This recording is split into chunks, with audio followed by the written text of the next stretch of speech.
Vice ganda, inasar si Kim Chu sa Showtime Live matapos ang pagsasama sa kasal ni Angeline Quinto.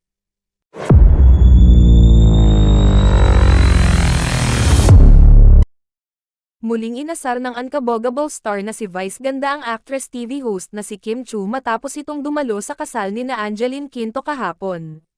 Kaagad naman itong kinakiligan ng maraming mga netizens at hiniling nila na maging sina Paolo Avellino at Kim Chu na sa totoong buhay.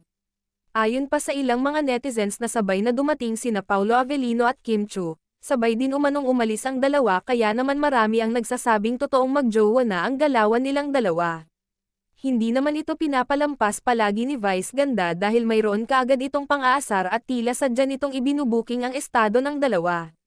Marami naman ang umayuda sa napipintong relasyon ng dalawa dahil makikita ang napakalakas nilang chemistry na dalawa at tila napapasaya naman ni Paolo Avellino si Kim Chu.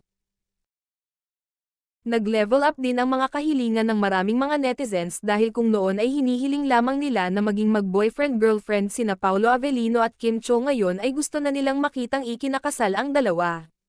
Sa ngayon ay hindi pa naman nililinaw ni na Paolo Avellino at Kim Chu ang totoong estado ng kanilang relasyon subalit kapansin-pansin ang makikitang kilig sa mukha ni Kim Chu sa tuwing tinutokso siya ng kanyang mga kasamahang host sa It's Showtime kay Paolo Avellino.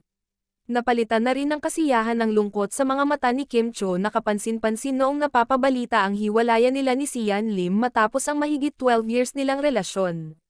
Kung iisipin ay tila sinayang lamang ni Kim Chu ang kanyang panahon at pagmamahal kay Sian Lim na hindi naman siya napanindigan.